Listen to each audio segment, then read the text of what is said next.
Hey there, this is Dan and you're watching the Salty Sea.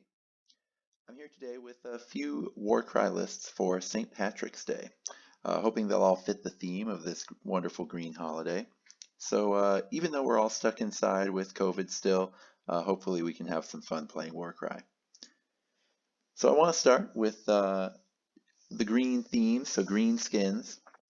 In a previous video, I talked about how there are really just two good options for leaders for Bone Splitters.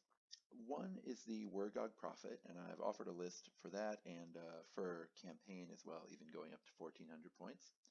But the other really solid list for, or sorry, the other solid leader for Bone Splitters is the Savage Boss Maniac.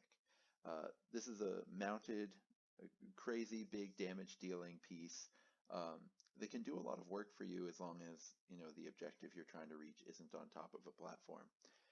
That is the drawback with every mounted unit, but this one does so much damage and is so fast with his 10-inch movement that he really makes up for most of it. So I just wanted to talk about the way that you could run these green skins using that one as your leader instead of the Prophet. So I started off with the Savage Boss Maniac, the namesake leader, and then went to the Savage Big Stabbas and the Moorboy Bone Totem Bearer. I think that those two are the best sort of damage for points pieces out there. The Bone Totem Bearer is nice for its sort of range ability. The 3-inch range on the totem is really nice. Now the two Arrow Boys in this list, Arrow Boys are not very good for their points, to be honest, in Bone Splitters, but they do have the ability that makes one of them actually do pretty solid damage. So that one is Loads at Arrows. Add half the value of this ability to the attacks characteristic of the next attack action that they make for more than 3 inches. So that will actually often just double the damage out of one of these Arrow Boys. So you never want to go with a lot of them because it's a triple, so only the first one's going to use the ability. But it's still going to be really useful to free up the Savage Boss Maniac, which is why you want it being able to do it from a distance. And so if your Maniac is stuck fighting something that he couldn't quite finish off in one shot, and you need to free him up so he can go attack something else, that's where your Arrow Boys using the triple are going to be really important here. Then we filled it out with 3x of the Savage Auric with Champa and Bone Shield. This is just sort of the basic chaff unit that Bone Splitters get. And it's solid here, getting you up to 8 fighters is really what you need. And the nice thing is also that the whole warband runs out to exactly 1,000 points. And I know that that can be a satisfying feeling for some people when you have 0 points to spare. Now for my second list today, I'm going to highlight something a little sillier, a little bit more fun, a little bit more combo-licious. This is going to be just like a speed Nurgle list. So I'm starting off with Sloppity Bilepiper, who's the leader, who has the triple that a lot of people know now, that adds to the movement of everything around him. And then I'm going to ally in a Thrall Master. So in my recent top combos video, and I can link that down below, the Thrall Master, I talked about his ability to teleport minions all around the board, anything with the minion rune mark. And so, lucky for us, Nurglings actually have the minion rune mark. Now, they already actually move all right on their own, at least as far as Nurgle goes. And so you can have them in some of the farther away deployment groups. And then your Bilepiper can just focus on boosting the speed of a few Plague Bearers. While your Thrallmaster with his move 5 gets into position and can then move these Nurglings around the board however he wants to, which is really nice. Nurglings are a solid unit, and so this is going to be sort of a quick and tricksy kind of Nurgle list, which isn't exactly what the faction presents itself as when you first look at it. So that can be a lot of fun.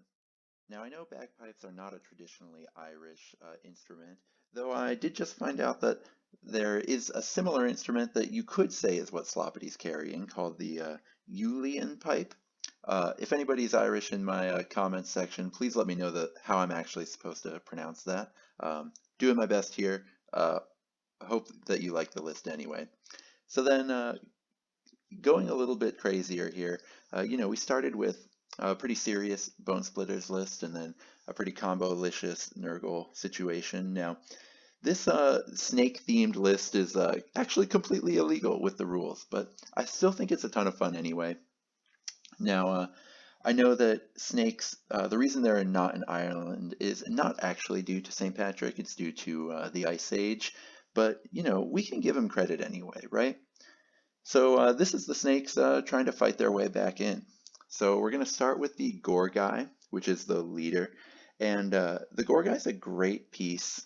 It's overshadowed a little bit in Daughters of Cain just because the Bloodrack Medusa is just so amazing and does so many things. But the Gore guy is actually sort of a better fighter points for point. It's got a little bit more damage. It still has that range 2, that move 7, that make the Blood Rack so good, but it also is 10 points cheaper, which is nice.